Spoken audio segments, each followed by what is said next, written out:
Imagine discovering something that rewrites history. Not just finding an artifact, but becoming the person who gets to decide what it means, what story it tells, what the world believes about it. It's 1912. Ludwig Bouchard finds the bust of Queen Nefertiti in the ruins of Amarna, perfectly preserved, one eye missing. He doesn't just discover it, he controls the narrative. He photographs it poorly on purpose, smuggles it out of Egypt through a rigged artifact sharing agreement. When Egypt realizes what happened and demands its return, Germany refuses. The bust sits in Berlin to this day. The controversy continues, and that missing eye, we still don't know if it was never there or if someone removed it deliberately. But here's what matters. Bouchard found Nefertiti, and in finding her, he became the one who decided what the world would focus on about her life, where she would live, who would see her, what story would be told. The discoverer becomes the curator of truth. In Genshin Impact, there's a character who understands this better than anyone. Nefer, an intelligence broker from Sumeru who runs the Curatorium of Secrets in Nod-Krai. She doesn't discover ancient artifacts, she collects information, and in collecting it, she decides what gets known, what stays hidden, and what price knowledge carries. She shares more than a name with the Egyptian queen. Today, we're examining Nefer's design, her lore, her relationship with fellow spy Yelan, her role as Lunar-Bloom DPS, and what it means to be the person who holds the secrets in a world where history itself can be rewritten. In Tibet, just like in our world, whoever controls the information controls the story. Nefer is a 5-star Dendro catalyst releasing October 22nd in version 6.1. She runs the Curatorium of Secrets, an intelligence agency in Nasha Town, Nod-Krai. She's from Sumeru originally, but operates in Nod-Krai. Her design pulls heavily from ancient Egypt, her golden headdress with wing motif, the Eye of Ra marking in her makeup, metallic claws, green color palette echoing the Nile. Her name comes from the Egyptian hieroglyph meaning perfect or beautiful. In the Archon quest, she's knowledgeable to the point that people speculate she can predict the future. More likely, she just has an extensive information network. The Curatorium maintains strict neutrality and works with anyone who can pay. The Adventurers Guild collaborates with her regularly. Her companion is a cat named Ashru, who delivers letters around town. And don't underestimate the cutie. Now let's examine Nefer's combat animations because they tell as much story as her dialogue. Nefer wields a catalyst, but her attack style is distinctly melee. Her weapon floats near her hands like traditional catalyst users, but her animations treat it like a dagger. Each strike is swift, sharp, aggressive, more assassin than mage. Watch her normal attack chain. She doesn't cast from a distance, she closes in, slashing with precision. The movements are economical. Each strike flows into the next. It's close quarters combat, blades in the dark. The claws on her fingers extend them. When she attacks, the claws catch the light, emphasizing the cutting motion. Her standard charge attacks has her enter the brief slither state. The animation is predatory. Approach unseen, strikes precisely, withdrawn. During her elemental skill, her charge attacks become phantasm performance. This is where her identity as an information broker manifests visually. She creates spectral copies of herself, holographic, rendered in translucent Dendro green. These phantoms attack alongside her, multiplying her presence on the battlefield. But look closer at the phantoms, they have veils over their eyes. Veils covering their vision. She hears the whispers, all the secrets, all the intelligence flowing through her network, but pretends not to see. The veils represent her neutrality, her claim of impartiality. The phantoms are her network made visible.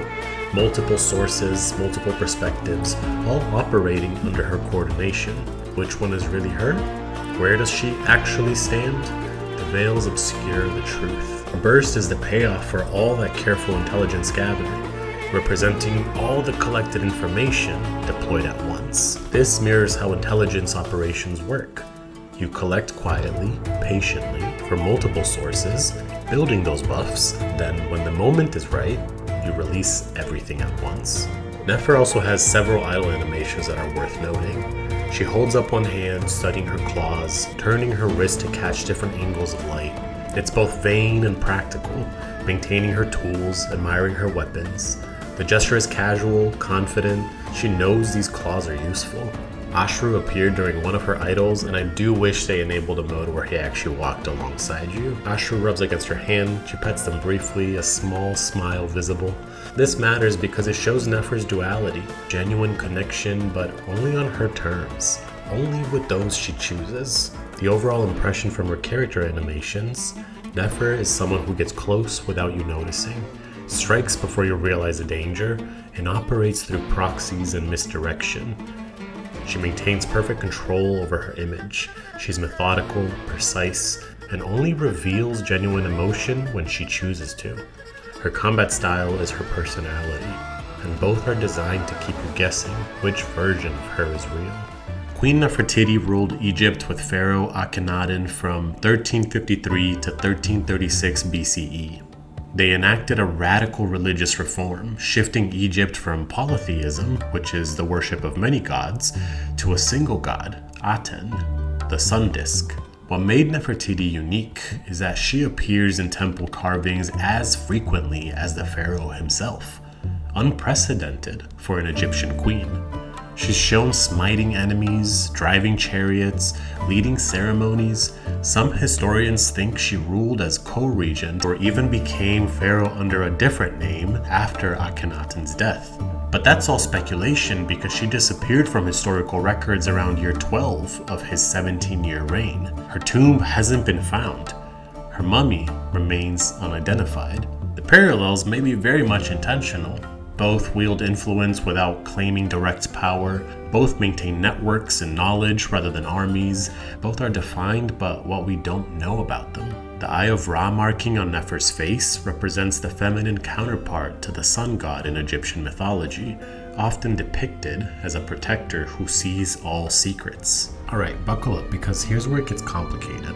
We've talked about Nefer's Egyptian aesthetic, her cat companion Ashru, but there's a specific artifact in Genshin's lore that might connect Nefer to something much bigger in the Sumeru desert. According to legend, during the first Sumeru festival, King Deshret gave Greater Lord Rukkhadevata the Wedjat Eye, a gift meant to record the moments the three rulers spent together. The Wedjat Eye was lost after Rukkhadevata's death in the Cataclysm. Centuries later, it was unearthed as cracked ore in an old desert ruin, split down the middle, turned into two amulets, and purchased by Candace and Sethos. The Wedjat Eye can replay and record fragments of memories. It contains unusual elemental energy, and it only responds to people of the desert. Nefer is from Sumeru, specifically based on her design and potential lineage theories from the desert region. Her entire profession is recording information, preserving knowledge that others have forgotten or want hidden. Sound familiar? King Deshret gave a gift that records memories. Nefer runs an organization that records secrets. Now, look at her combat. Her charge attack is called the slither state. Serpent movement, low and fast. In Egyptian mythology, there's also the Wadjet. Not to be confused with the Wedjat, was the cobra goddess, protector of Lower Egypt, often depicted as a cobra or a woman with a cobra's head. The Eye of Wadjet represented protection, royal power, and good health. It was a symbol of seeing everything, the eye that watches, the serpent that strikes. Nefer's entire kit revolves around seeing without being seen. She slithers into range before striking. She's a cobra in the shadows, the eye that records everything. The anecdote, a distinguished guest, shows Nefer meeting Yelan, Liyue's own intelligence operative, and this has been one of my favorite dialogues in the game so far. They're discussing cocktails when Yelan delivers a warning. Stop fixating on the ministry. Never mind them. Have you managed to carve out a single foothold in Liyue after all these years? A journey of 1,000 miles begins with a single step. Don't waste your energy. No matter how long those claws of yours are, you're never getting them stuck into Liyue. Is that a warning? It's advice. They're establishing mutual respect as equals. The scene ends with Nefer offering another drink. If you've got time for another drink, I'd be more than happy to mix you one. Here's to a relaxing day for us both. Translation: Truce. For now. Nefer is a Lunar-Bloom DPS who functions as an on-field driver. Here are her key mechanics. Her elemental skill enters Shadow Dance, gaining Verdant Dew stacks. Her charge attacks become special charge attacks that don't use stamina and deal Lunar-Bloom damage instead. She plays into the Ascendant Gleam reactions. When you have 2 Nod-Krai characters in your party, Dendro cores convert into Seeds of Deceit. Nefer absorbs these for elemental mastery stacks that power up her attacks. And finally, her elemental burst finishes off with AoE Dendro damage scaling with built stacks. You definitely want to use this as your combo finisher after absorbing all your seeds. For her premium teams, Nefer is going to be your DPS, Lauma is your Dendro support and your Lunar-Bloom enabler if you want to play that way.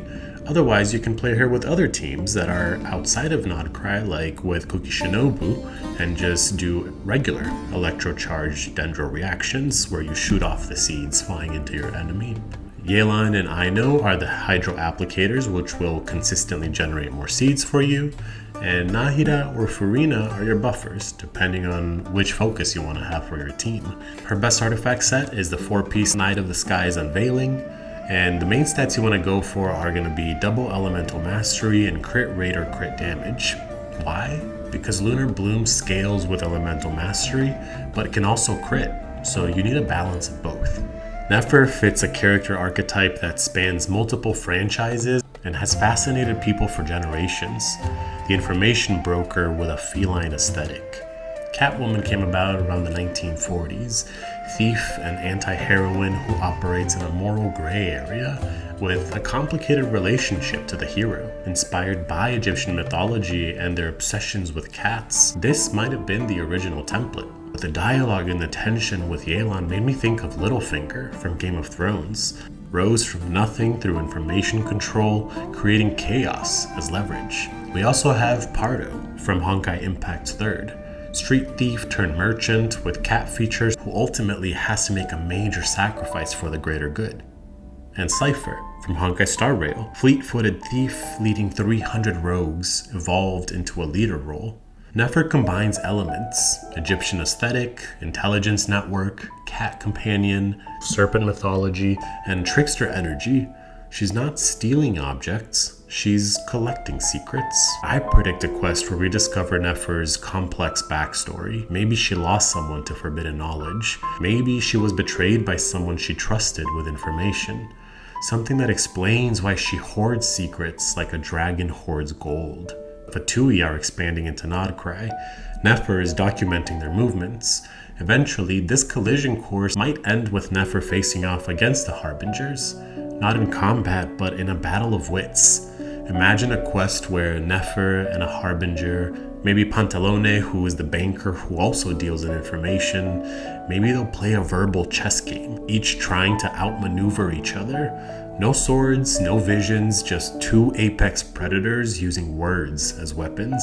She's positioned as someone who knows more than she reveals. She operates from the shadows and might hold the key to Tibet's greatest mysteries, here in this crucial region, Nod-Krai. Queen Nefertiti's story ended in a mystery. We still don't know how she died, where she was buried, or whether she ruled as pharaoh under another name. Nefer's story is just beginning, and something tells me that by the time Genshin Impact's narrative concludes, she'll have played a role that reshapes how we understand everything. Are you going to pull for her or save? Let me know, and I'll see you next time.